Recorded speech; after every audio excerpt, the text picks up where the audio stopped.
The first alert buzzed on my phone at 2:17 a.m. I was in my home office, finishing a merger proposal, when the security app lit up with that cold, blue notification. Motion detected, master bedroom safe. I almost dismissed it. My mother, Julianne, had said the system was too sensitive to humidity, she claimed, but a gut feeling deep, cold, and twisting made me open the live feed, and there she was, my elegant, always perfect mother, in grainy black and white footage, standing in front of the wall safe my father had installed for my most valuable pieces, the safe where I kept the 5-carat emerald-cut diamond ring he gave me when I made partner at the firm, for my other great investment, he'd said, smiling. It was worth $90,000. It was my future, my safety net, my trophy. I watched her hands shake as she spun the dial. I knew that combination. She shouldn't have, but she did. She pulled out the distinctive blue Cartier box, flipped it open, and the camera caught the brutal glitter of the stone. She stared at it for a long moment, her face a mask of something I'd never seen before. Not sadness, not nostalgia. It was calculation. Pure, desperate calculation. Then she snapped the box shut, tucked it into her Birkin bag, smoothed her perfect blonde hair, and walked out of frame. My blood turned to ice. This wasn't a glitch. This was a pattern. The small loans for her charity galas that never seemed to have photos, the missing pair of my grandmother's diamond earrings I'd written off as my own carelessness, the vintage Rolex of my father's she said she'd sent for polishing and never came back. It was all a lie, a slow, systematic theft. And I, Schuyler Bennett, the so-called brilliant corporate strategist, had been too blind, too busy, too trusting to see it. I didn't move. I just stared at the frozen frame on my screen. Then, with a calm that scared me, I opened another app, the vehicle tracker. I'd installed it on her Lexus after the first loan made me uneasy. The map loaded. A pulsing dot was moving steadily away from our gated community in Bel-Air. The destination, not a friend's house, not an early morning charity event setup. The destination was Luxury Pawn and Coin, on Beverly Drive. $90,000. She wasn't borrowing, she was selling, she was pawning my future, my father's pride, for cash. The betrayal was so vast, so cold, it felt like the room had lost all its air. I stood up, my silk robe suddenly feeling like a shroud. I had two choices: call her, scream, cry, or catch her in the act. I chose the latter. I grabbed my keys, the game was on, and my mother had no idea the player she was up against. The drive to Beverly Drive was a blur of streetlights and rising nausea. My Tesla was silent, but my mind screamed. Every traffic light was an eternity. I replayed every interaction from the last year, her compliments on my success, her hugs that felt tighter, her eyes that wouldn't quite meet mine when money was discussed. Had it all been an act? Was I just a bank to her, a mark in her own daughter? I parked half a block down from Luxury Pawn and Coin, behind a towering hedge. The shop was dark except for a soft glow from the back, a discreet sign, meant for those who knew where to look. This wasn't a place for the desperate. This was for the quietly ashamed, the rich, who needed liquid cash without the gossip. I saw her car first, the white Lexus SUV, parked right out front. My heart hammered against my ribs. So it was real. This was really happening. I checked my phone, 3:02 a.m., the absolute dead of night, the perfect time for a secret transaction. I didn't get out. I just watched. Through the shop's window, I saw movement. A tall, balding man in a crisp suit, the pawnbroker. He stood behind a glass counter. And there she was, Julianne Bennett, my mother. She looked smaller somehow, under the harsh store lights. Not the commanding socialite, but a woman hunched over her purse. She placed the blue Cartier box on the glass counter. I actually flinched in my car seat, seeing it there, under those lights, in that place. It made it all violently real. The pawnbroker opened the box, a desk lamp flicked on, and a brilliant white spotlight hit the diamond. It exploded in fire, a shocking display of beauty in the grim setting. He picked up a loupe to his eye. My mother wrung her hands. She was nervous, not regretful, nervous. I started recording on my phone, zooming in through the window. The footage was shaky, dark, but clear enough. I needed proof, not for the police. For me, for the moment when she would inevitably look me in the eye and lie. The negotiation seemed to take forever. My mother gestured, pleading. The pawnbroker shook his head, then wrote a figure on a notepad. He slid it toward her. She stared at it, her shoulders slumped. A surrender. She nodded. He took the ring from the box. He examined it again, weighed it, then placed it in a small velvet pouch. He counted out cash from a drawer. Thick, bound stacks of $100 bills. He placed them on the counter. $20,000. From this distance, I couldn't tell, but I knew it was a fraction of the value. A fire sale price for a desperate seller. My mother didn't even hesitate. She scooped up the money, shoved it into her Birkin, and didn't look back at the pouch holding my ring. She hurried out of the shop, clutching her bag to her chest like a life raft. The pawnbroker locked the door behind her, turned off the main lights, and disappeared into the back. Taking my diamond with him, I watched my mother get into her car. She sat there for a full minute, her head bowed against the steering wheel. Was she crying, praying, or just counting the money in her head? Finally, her tail lights flared red, and she pulled away, turning toward home, back to the house she lived in, courtesy of my father's life insurance and my own financial support. Back to the bed she slept in the room next to the safe she had just robbed. I stayed in my car, the engine still off, the silence complete. The rage that had propelled me here had solidified into something harder, sharper. This wasn't a heat of a moment mistake. This was premeditated. She had waited until the dead of night, known the combination, known the pawn shop that asked no questions. She had sold a piece of my soul for a stack of cash. I looked at the now dark pawn shop. My ring was in there, my father's final, proud gift to me, locked in a case, waiting to be sold to some stranger. A plan began to form in my mind. Cold, precise. She wanted money. She needed it so badly she'd steal from her own daughter. Fine. But this would be the most expensive transaction of her life. She was going to beg to give it all back, and when she did, I would make sure the price was something she could never, ever repay. I started my car. The quiet hum was now the sound of a strategy falling into place. I wasn't going home. Not yet. First, I needed to understand what she needed $90,000 for, and I knew just where to start. I didn't follow her home. Going there now, raw with this proof, would make me scream, and screaming would give her the upper hand, the chance to spin a story, to cry, to play the victim. I couldn't afford emotion. Not yet. I needed data. I drove to my apartment in Century City, the sky lightening from black to bruised purple. The sterile, modern space felt more like a command center than a home. I poured a glass of ice water, my hands steady, and opened my laptop. I started with her finances. As her financial advisor for the past 2 years, a role she'd begged me to take after Dad died. Saying numbers confused, I had access to everything, all her accounts, her credit lines, her spending. I'd set up auto payments, monitored for fraud. I'd been her protector. Now, I was her auditor. Her main checking account was a desert, a balance of $87.42. Her savings, which should have held the $250,000 from Dad's insurance payout, was down to $1,200. I scanned the transactions. The outflows weren't to charities or stores. They were wire transfers. Every 2 weeks, like clockwork. For the last 8 months, $9,500 to an account listed under BC Holdings LLC. I traced the routing number. It was a shell corporation registered in Delaware. A ghost. My mother wasn't bad with money. She was funding something, or someone. Next, her credit cards. Maxed out, all of them. Recent cash advances totaling $45,000. The dates corresponded with the times my jewelry went missing. She wasn't pawning for fun. She was liquidating to make a payment, to keep something afloat, or to keep someone quiet.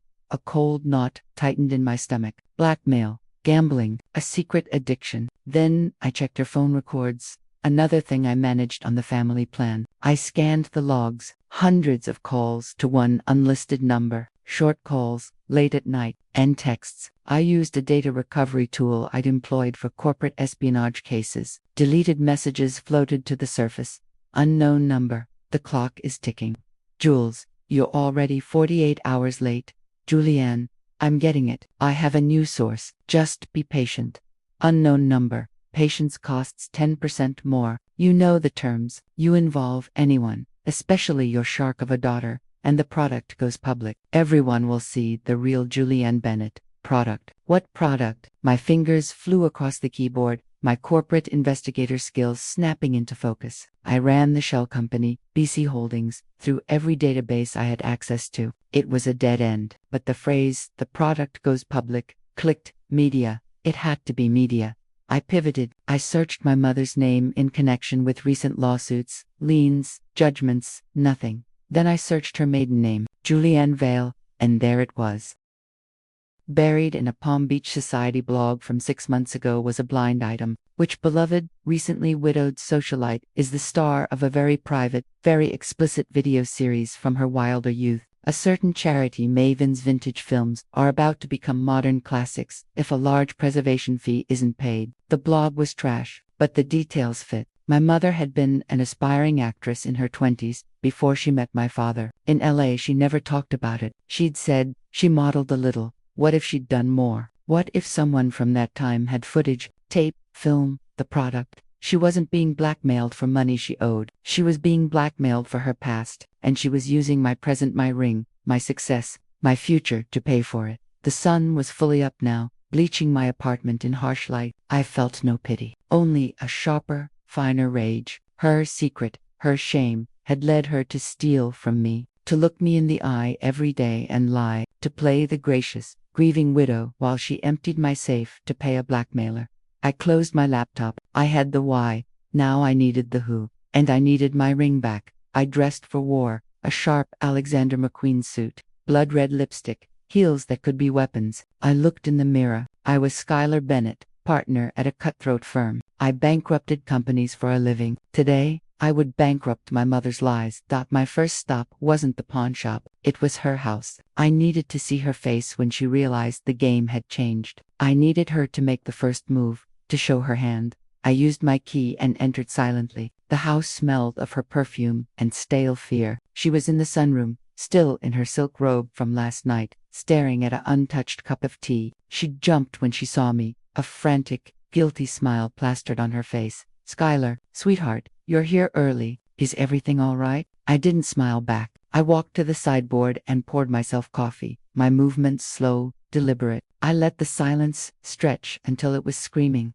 "Couldn't sleep," I said, my voice flat. I was up going over some of my asset inventories. You know, checking insurance values. I took a sip, watching her over the rim of the cup. Something strange happened. Her smile faltered. "Oh yes." I put my cup down with a sharp click. "My Cartier ring, the emerald-cut diamond. It's not in the safe." Her face drained of all color. "WHY? That's impossible. You must have moved it." "I didn't," I said, taking a step closer. "The safe log shows it was opened last night at 2:17 a.m. And my security camera." I let the sentence hang, watching the panic bloom in her eyes. She was breaking, and I hadn't even shown her the footage. "Schuyler, I can explain." "I'm sure you can, Mother," I said, my voice dropping to a venomous whisper. "But before you do, I want you to listen to me very carefully. I am going to get my ring back today, and you are going to tell me everything about BC Holdings, the wire transfers, and the product.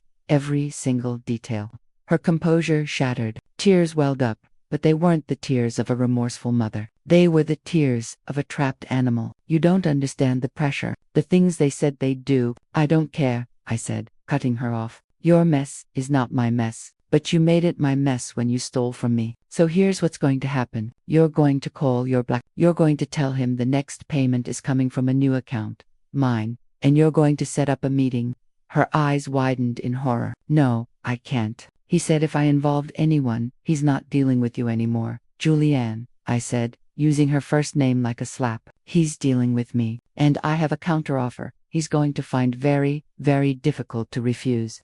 I turned to leave. "Schuyler, please," she begged, her voice raw. "What are you going to do?" I paused at the doorway, not looking back. "What you taught me to do, Mother. I'm going to negotiate." The silence in the sunroom was so thick it felt like another person in the room. My mother's choked sob echoed against the high ceilings. I didn't turn around. I walked out, the click of my heels on the marble floor the only sound marking my exit. I could feel her terror radiating from the doorway. Good, let her stew. Let her imagine what I was capable of. I drove straight to Luxury Pawn and Coin.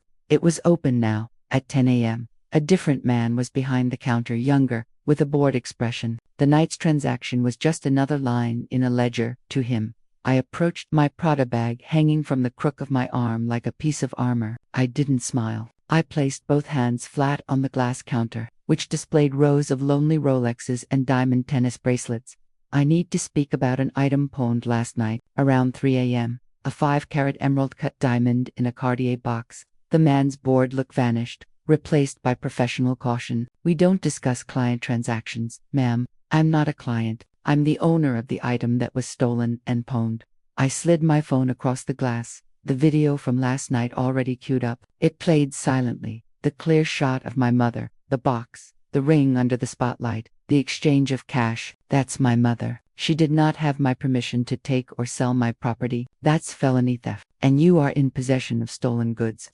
His eyes darted from the phone to my face. I saw the calculations happening, the risk assessment. I need to get my manager.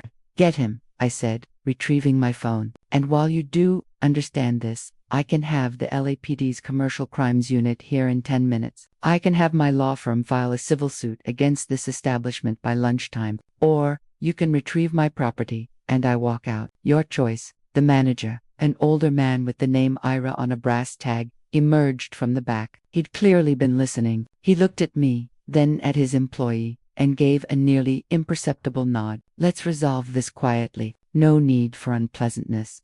He disappeared and returned a minute later with the small velvet pouch. He poured the ring onto a black velvet pad. My diamond. It looked obscene here. I felt a surge of emotion, relief, pain, fury, but locked it down. I picked it up. It was cold. The ticket was for $22,000, IRA said, his voice low. Your mother, the client, received $18,000 in cash after fees. $22,000. She'd sold my $90,000 ring for a quarter of its value. The desperation was breathtaking. I want the ticket, I said, slipping the ring onto my finger. Its weight was a comfort and a condemnation. The transaction is technically void if the item is stolen, Ira said, handing me a printed pawn ticket. It had her signature, a shaky, scared version of her usual flourish, and the cash, I asked, my voice icy, was paid to the client. We are out that capital. Consider it the cost of doing better due diligence, I said, turning the ticket in my fingers. You have my contact information on the security waiver I signed when I entered. If any part of this incident becomes public, or if I hear you've done business with Julianne Bennett again, the next conversation will be through my attorneys. Are we clear? Ira's jaw was tight. He'd been outmaneuvered, and he knew it. I walked out, the ring heavy on my hand. The bright LA sun felt judgmental. I had the ring, I had the ticket, I had the financial records, I had the deleted texts. Now, I needed the BLACKMAILER. Back in my car, I called my mother. She picked up on the first ring, her voice a ragged whisper. Skylar, I have the ring, I said, cutting through any preamble. The pawn shop won't be a problem for you again. Now, you will text your contact at BC Holdings. You will say this, exactly. Payment is secured. New backer. Wire transferred to traceable. Must meet. Today, 4 p.m. The bar at the Hotel Bel-Air. Come alone for final exchange. He'll never agree. He insists on wires. He will if he thinks he's getting paid and you're scared. Use the tone you used in those texts. Sound desperate but resolved. Send it now. And then forward me his response. I hung up. This was the gamble. If he was a professional, he'd be suspicious. If he was greedy and saw her as a weak, rich mark, he'd take the bait for a face-to-face handoff of cash. 5 minutes later, my phone buzzed. Julianne forwarded. Risky, but fine. 4 p.m. Bar. You bring the full amount in a bag. No tricks, jewels, or your premiere is tonight.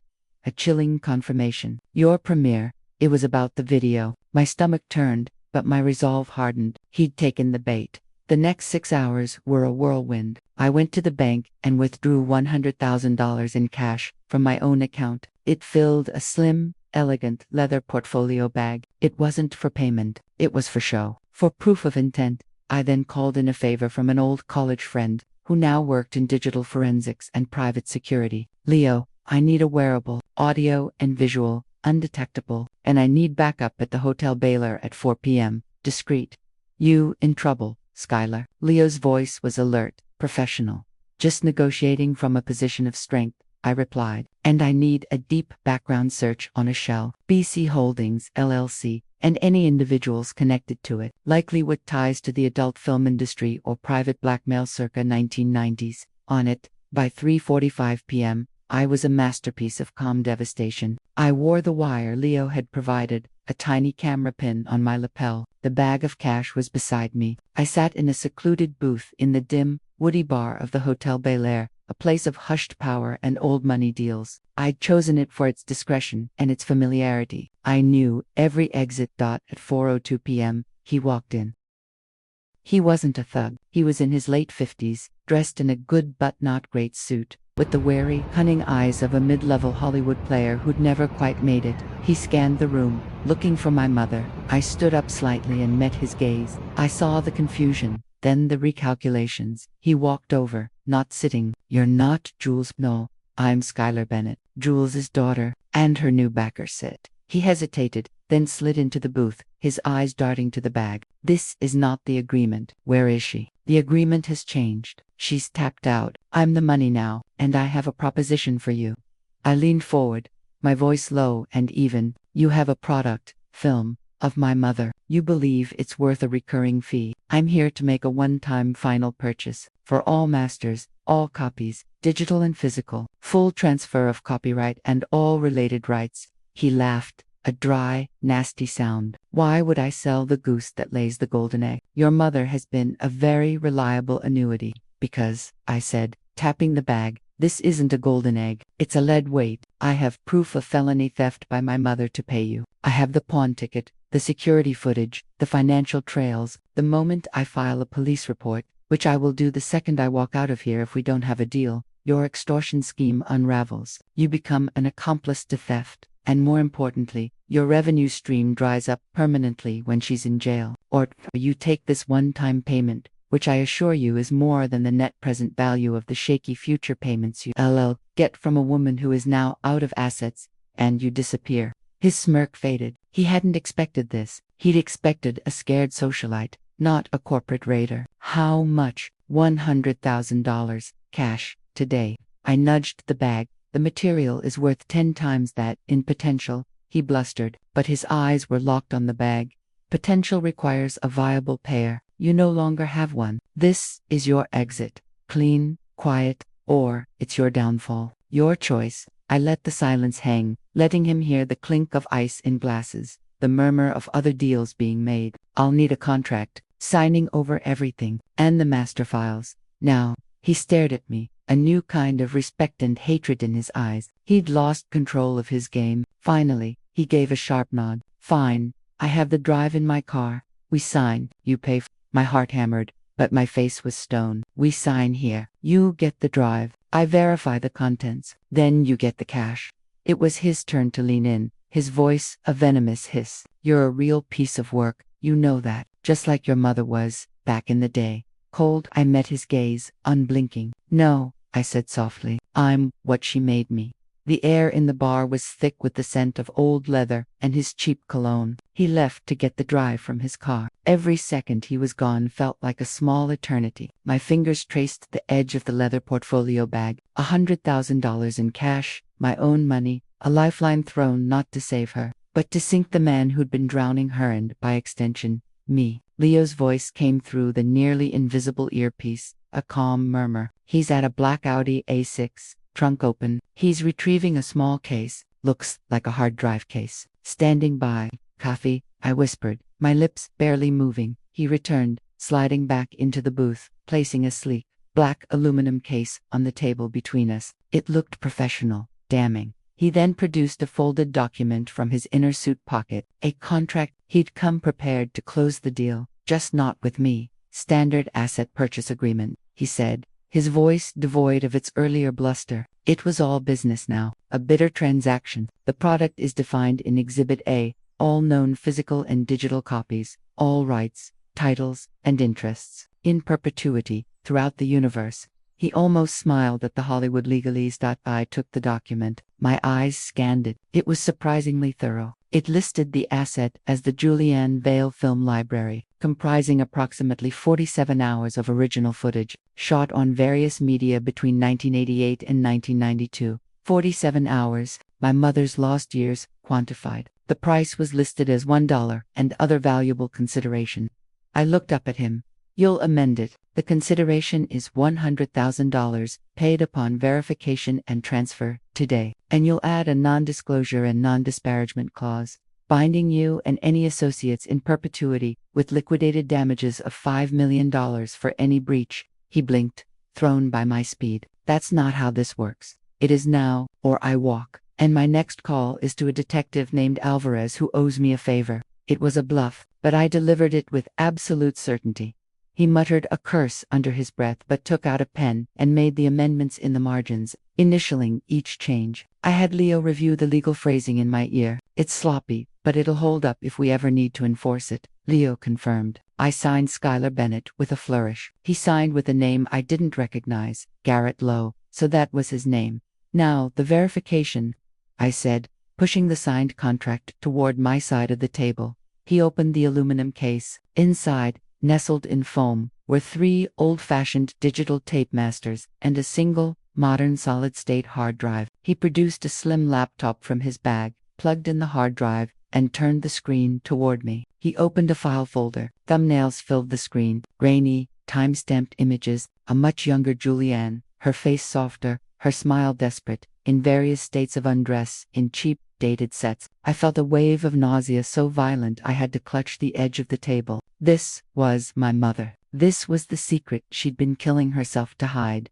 Satisfied, Garrett's voice was a sneer. I swallowed the acid in my throat. Play 1. At random, he clicked a file. Silent footage played. 20 seconds of a scene. It was enough. It was real. I gave a sharp nod, unable to speak. He unplugged the drive, placed it and the tapes back in the case, and closed it. He slid it across the table. My hand touched the cool metal. I slid the leather portfolio bag to him. Count it if you want. He didn't. He hefted the bag, a greedy light finally returning to his eyes. Pleasure doing business. He stood to leave. Garrett, I said, my voice stopping him. He turned. If a single frame of this ever surfaces anywhere at Dark Web Forum, a private collection, anything, I will use every resource I have to find you. And I won't be sending the police. I'll be sending the IRS, the FBI's cyber division, and 3 very expensive private firms that specialize in making people disappear in other ways. Are we clear? The color drained from his face. He believed me. He gave a jerky nod and vanished into the hotel's lush gardens. I sat there for 5 full minutes, just breathing. The case on the table felt radioactive. I had won. I had the ring. I had the source material. I had neutralized the threat, but the victory was ashes. I signaled the waiter. Another scotch, please. Neat.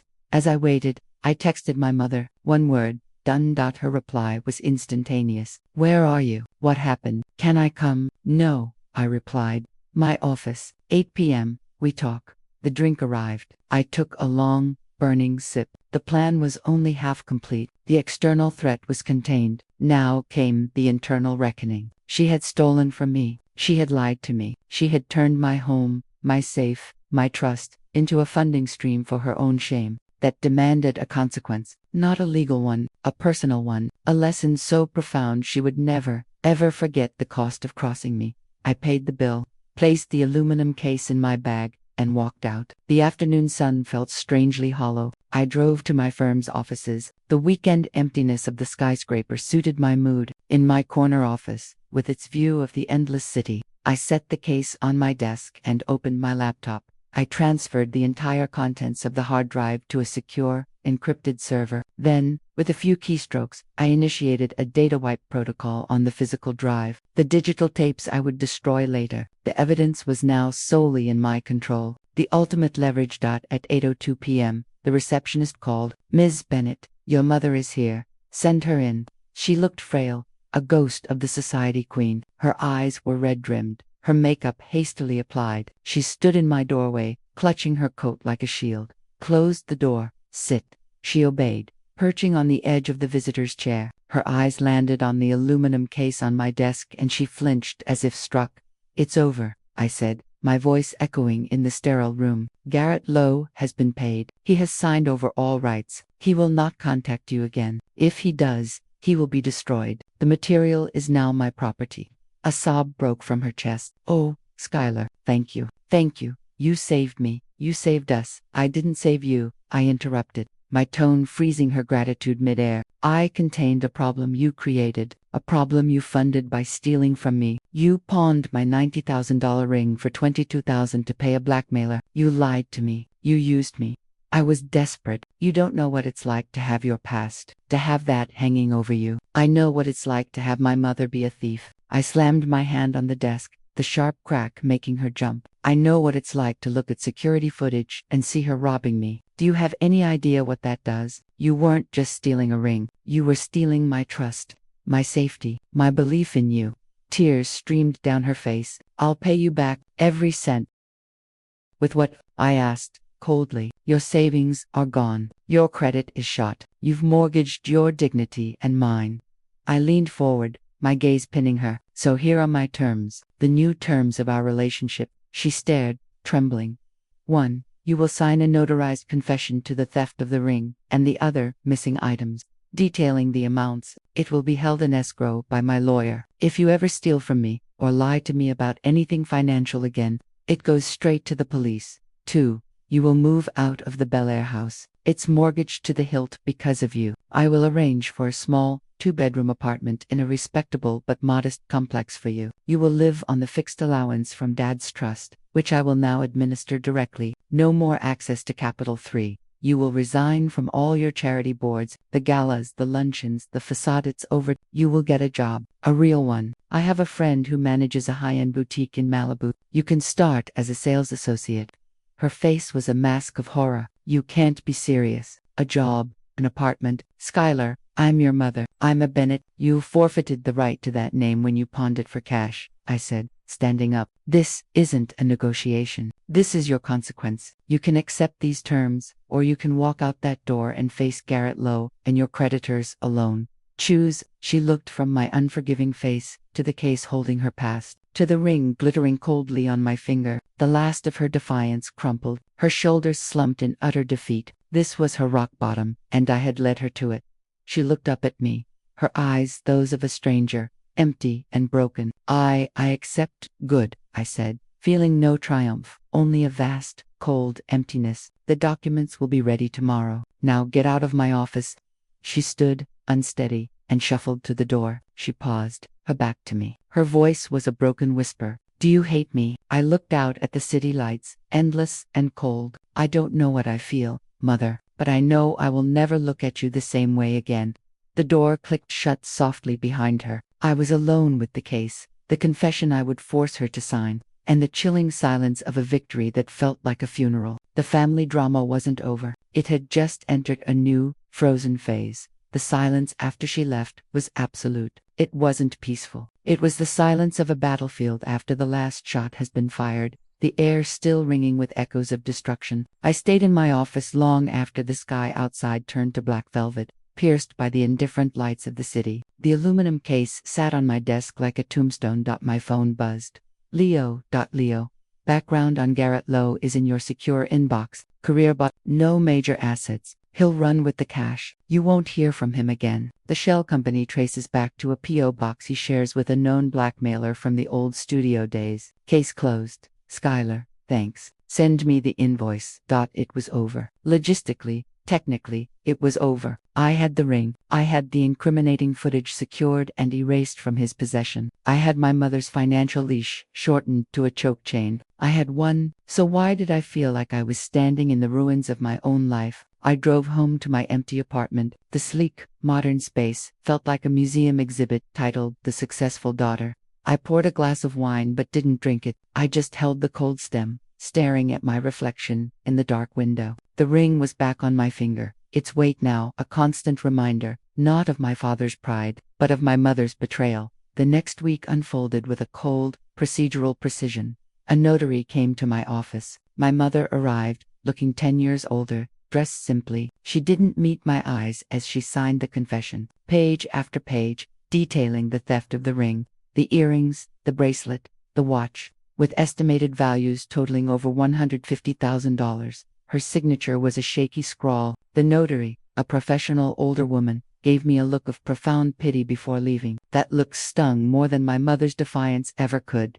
I had the locks changed at the Bel-Air house. I arranged for movers to pack her things, her clothes, her perfume, the curated evidence of her old life and transport them to a 2-bedroom apartment in a safe, quiet complex in Sherman Oaks. It was nice, but it wasn't Bel-Air. The view was of a courtyard pool, not the city lights. For her, it was a cage. The final blow was the boutique job. I drove her there myself on a Monday morning. She was silent the whole way. When we pulled up to the charming, upscale shop in Malibu. She finally spoke, her voice hollow. You're really going to make me do this? You're going to earn your own money, I corrected. My tone, devoid of emotion. The trust allowance covers rent and utilities. Everything else, food, clothes, gas comes from this. She looked at the shop, at the mannequins in the window wearing linen she would now have to sell, not wear. A single tear traced a path through her powder. She didn't wipe it away. She got out of the car without another word and walked inside to meet her new manager,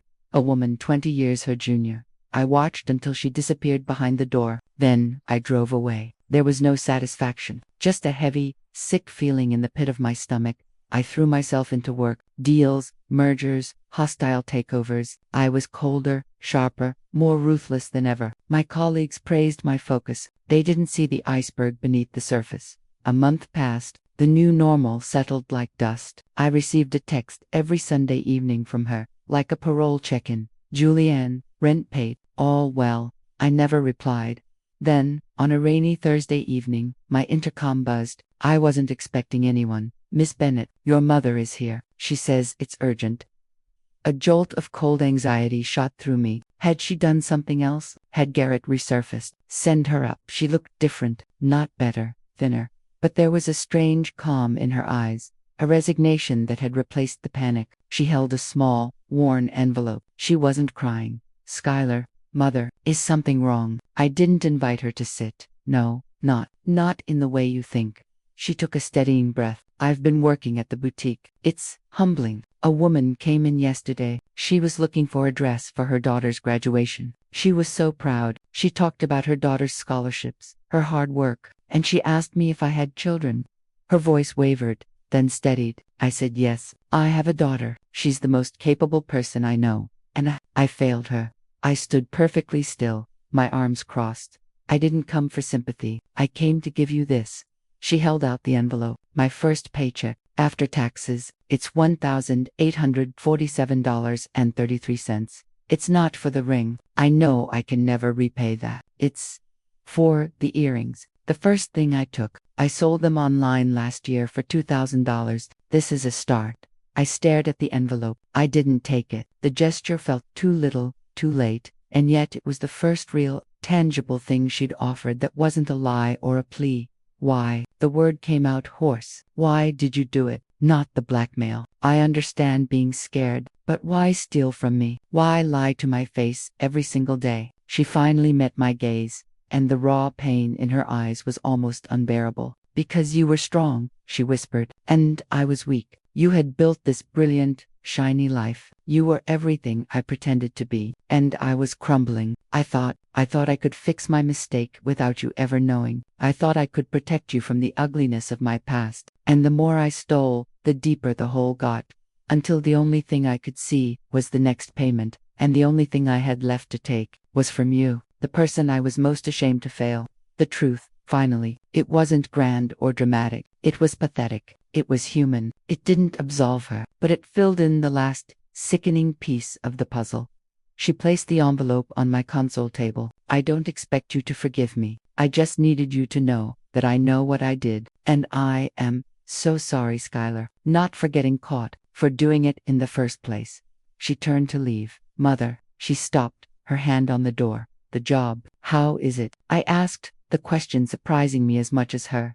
A faint, sad ghost of her old smile touched her lips. I'm good at it. Who knew? I have a talent for sales. There was a flicker of the woman she could have been, had life been different. She left, closing the door softly behind her. I stood in the silent foyer for a long time, looking at the envelope. The confession was in my safe. The footage was encrypted on a server. The ring was on my finger. I had all the power. I had all the control. I had won every single battle. So why did I feel so utterly, completely lost? I walked to my window, the rain streaking the glass like tears. I had frozen her out. I had built a wall of consequences so high she could never climb back in. And in doing so, I had trapped myself in the cold on the other side. The drama wasn't in the shouting, the confrontations, the shocking reveals. The real drama was in this silence, in this frozen space between a mother and a daughter, where love used to be, now filled only with the chilling cost of betrayal and the bleak architecture of justice. I had caught my mother pawning my $90,000 diamond ring. I had made her beg,